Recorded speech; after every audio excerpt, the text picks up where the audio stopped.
Hey, how you doing? This is John, and welcome to John's Long Box. This is Screecher #1 by Phoenix Press. Notice that there's no cover price on this. Why? Because it's a crowdfunded comic, meaning you go to you buy this directly from the creator. I got this on Indiegogo. I heard about this from Twitter.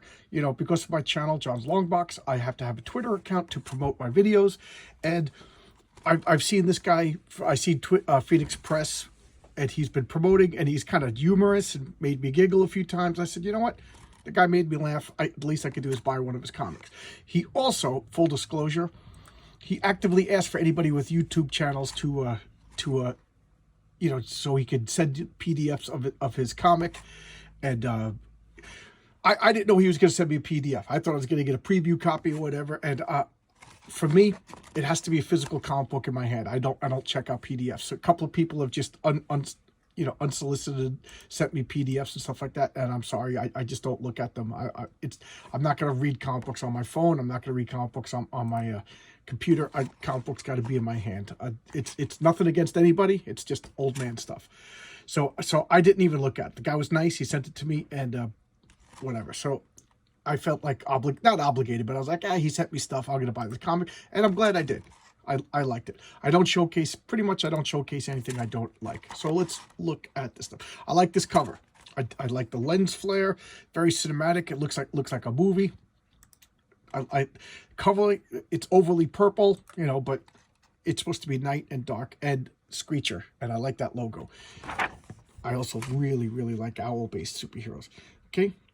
Dedicated to the Dark Knight himself, Kevin Conroy, whose character inspired this very book. Rest in peace. That's very nice. 2002. So this is brand new. Words, Nick Gibson. I don't know anything about Nick Gibson. I don't know if this is the person who made me giggle online. I don't know. Art by Brian Quiroga. Forgive me. I'm not even going to try to pronounce that color's name. Okay. Letters, Nikki Powers. Cover, Zevus. Guys, I'm sure I'm butchering up your names. And my policy is when I showcase comics, for the most part, I show older comics. And this is brand new. So I'm only showcasing this because I liked it. I'm being totally honest. I liked it, so I'm going to showcase this. But I'm only going to show a page or two. Why? Because this is brand new. The guy wants to make his money. He's an independent guy. You know, if I showcase the whole thing, then I feel like I'm giving away his product. And I don't want to give away product. I don't care about a 70-year-old X-Men comic book or, you know, a 30-year-old Avengers comic. You know, those guys are already paid. So, little girl establishing relationship with her father. I like that. I'm an old-fashioned guy. I like fathers. I like families. You know, I was gonna say I like little girls, but that could be taken wrong. But you know what I mean. I like families. The little girl likes her dad, and that is the motivation for her whole thing. So here she's telling a story to a woman in the subway, and she says, "My father is innocent. He got arrested." This woman apparently knew about this from the news, and she's like, "Oh, you're one of them." And here is like, I'll read this, or you can read this letter. Over the years, your father was proven to be most uncooperative. One would assume that the loss of one's income, reputation, and family will get him to divulge the contents of the formula. But so far, he has resisted. Thus, we've been forced to use more aggressive methods. If you cannot convince him to give up the goods, in 1 week's time, we will subject your father to an experimental treatment that shall most likely prove fatal. Enclosed is a train ticket. Happy travels, Kathleen Johnson, CEO of Eden Pharmaceuticals. So the pharmaceutical company is the big bad guy. Apparently, this sets it up. Now, over 3 pages, we know all of her motivations. Her father was arrested. I still don't know why, which is good. You know, give me a little bit of mystery to work with. She is going to go out and avenge her father. She's meeting her father. Father's still concerned about her. And I just want to go up. She meets the father's buddy, war buddies, and ta-da, he shows her the Screecher outfit. And that's all I'm going to showcase. That's all I wanted to showcase. So I'll close the book before I get tempted to go more pages. So it establishes a motive.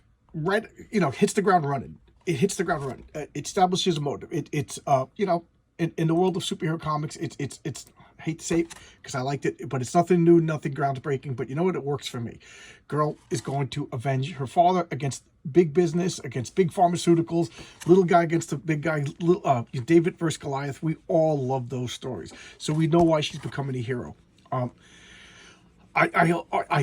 I just like owl-based superheroes. I don't know what it is. I like owl-based bad guys. I like owl-based superheroes. So that's pretty cool. So she's like a Blue Beetle. She's got like a Screecher cave, Blue Beetle, Batman homage. I don't want to say ripoff. And she and then you know, to talk about the elephant in the room. She's a girl, but it's not girl power. She's not a Mary Sue. She messes up. She kind of snaps at people, you know, and she makes a couple of mistakes. I appreciate that. I like that a lot. I like it when guys do it. You know, it's when anybody comes out perfect and stays perfect, the story's a flat line. I don't want to read about a flat line. I want to read, you know, a nice arc. So there we go. So I liked it. The storytelling was excellent. What do I mean by the storytelling? The storytelling is the pictures telling me what's going on in the comic. You know, Howard Chaykin, I always bring him up. Howard Chaykin, phenomenal artist, phenomenal visionary, phenomenal talent, horrible storyteller. If you take the words out of a Howard Chaykin comic, you have no idea what's going on. You take the words out of this, you could follow the pictures and see what's going on. And speaking of the words, the lettering is excellent. This lettering, I don't know who this Nikki Powers is. Never met the woman. Never. I don't. As far as I know, I don't know the name. But she's excellent. Excellent letterer. The letters are placed where they need to be. The letters, the word balloons aren't overly big. Just I think did an excellent job with the letter. And that's something we take for granted. You know, lettering is. You don't notice the lettering unless it's bad. And I'm not going to repeat, but there was one comic book that I showcased that my biggest criticism was the lettering was terrible. Everything else was okay, but the lettering, and it was so bad, it detracted from my enjoyment of the comic. I feel bad. I don't want to hurt anybody's feelings, so I'm not going to talk about that comic, and I'm not going to bring your attention to which comic that was.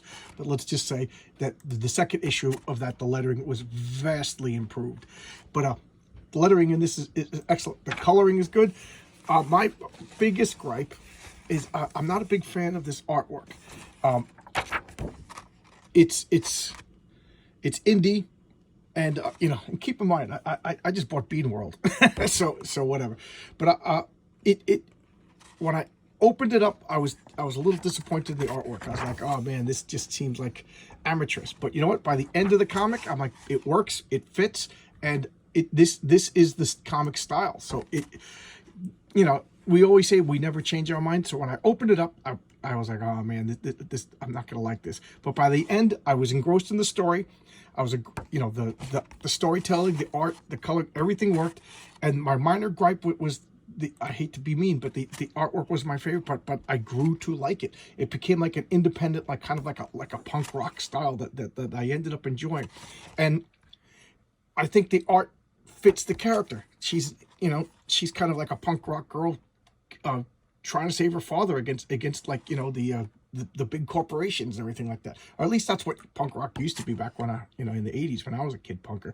Nowadays we got Rage Against the Machine telling you to show paperwork to see them perform at City, you know, at Chase Arena. You know, they're getting paid by the machine. But I digress. That was my rant. I rant every video. That was my rant. But anyway, I enjoyed this. Looking forward to issue number 2. I forget who runs the Twitter account, but he has a wry sense of humor that makes me giggle. He definitely does like little guerrilla tactics and guerrilla advertising tactics that worked on me, because I'm kind of cutting down on my crowdfunding because I you know, it's getting kind of expensive and I'm losing track. Like I thought I backed Isom by Eric July, the Rippaverse, and I'm like, I was about to write him an email like, hey, where's my comic? You're saying that your fulfillment's pretty much done. Where's my comic? And I looked, I never backed it. So I went to eBay. I'm not paying those ridiculous prices. So if he has another one and it's second printing, I guess I'm out of Isom. I'm not buying second printings. I want a first printing of Isom. I lose track of that stuff. Oh well. So, but I will not lose track of Screecher number 2. That was a ramble. I did a rant and a ramble in this video. Okay, not bad. All right, so. Focus, Johnny, focus. Too much coffee. So there you go. Let's look at the back cover. Look at this succinct write-up.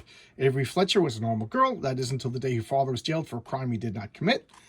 7 years later, she's back in her hometown of Ann Arbor, Michigan. With not much time left, Avery must right the wrongs of the past, not as herself, but as the custom hero Screecher.